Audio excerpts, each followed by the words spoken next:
Hello, my name is Jorden Hansen, and I'm a Master's in Economics student at UNO. This PowerPoint and the report reference was made with the guidance of my advisor, Dr. Christopher Decker. Dr. Decker has over 30 years' experience conducting economic forecasts and has studied the state's and Omaha's economy for many years. Our report begins with a quick national level overview discussing the state of the economy. I will summarize by saying the pandemic hit the nation in unimaginable ways.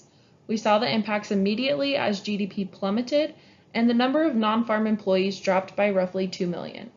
We have embarked on the road to recovery but will continue to experience turbulence due to policy changes and other factors such as inflation. The Omaha MSA comparatively was less impacted than the nation. While the region was fortunate to endure mild consequences, our analysis indicates that we have not recovered and will require much more time to return to long-term trends. This PowerPoint focuses on the insights and projections for the Omaha MSA economy that supports these conclusions. As a caveat, any graphs or figures in this PowerPoint are identical to those in the report, which includes further explanation and their sources. Our report uses a variety of metrics to analyze the economy, such as building permits, net taxable sales, and airport passengers. However, the emphasis and what I focus on in this summary is employment. As seen in the top right figure, unemployment in the MSA during the pandemic was slightly above the states, but far below that of the U.S. The MSA has successfully lowered unemployment to 3.2% in March of 2021, matching the rate prior to COVID-19 in February of 2020. Alone, this is a successful metric. However, actual employment rates have not recovered. The explanation here is due to the drop in the labor force. In the bottom graph, you see the drop in the number of people employed and unemployed. This can be due to many reasons, COVID-related, from increased child care and family responsibilities to the health risks of working in person, among other factors.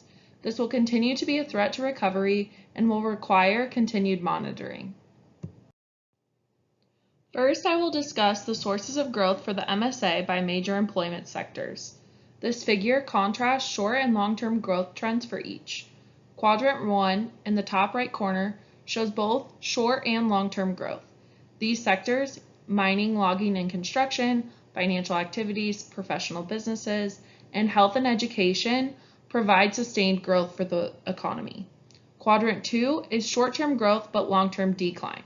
The outlier in this quadrant is the growth of federal government due to the hiring of the 2020 census. The third quadrant holds declining sectors in both the short and long term.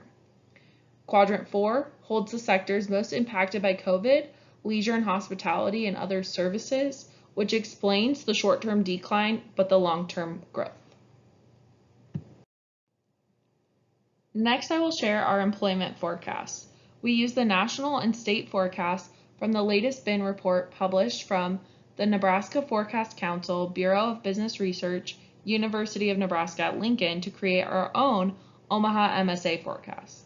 We predict the MSA share of Nebraska's total non-farm employment to grow, and we expect it to recover to its 2019 level of 49.4% in 2023. We created a baseline high and low forecast for total non-farm employment. The baseline is to reach 513,000 jobs in 2023. We broke this down by sector, which is pictured here. The Nebraska forecasts are from the BIN, while MSA was generated off of our models. The highlighted sectors, forgive me, I know it's small, are expected to grow faster than the state. This includes total non-farm, non-durable goods, retail trade, information, financial activities, services, and local government. I will conclude this summary by sharing the impacts on the labor force due to COVID. To do this, we compared actual 2020 employment levels with 2020 expected employment levels based on the most recent BIN forecast before COVID. The figure on the left represents total non-farm. Comparing the 2019 forecast to our 2020 forecast, we suggest on an annual basis it is unlikely to reach pre-COVID levels until 2022, and many years after that to reach the long-term trend.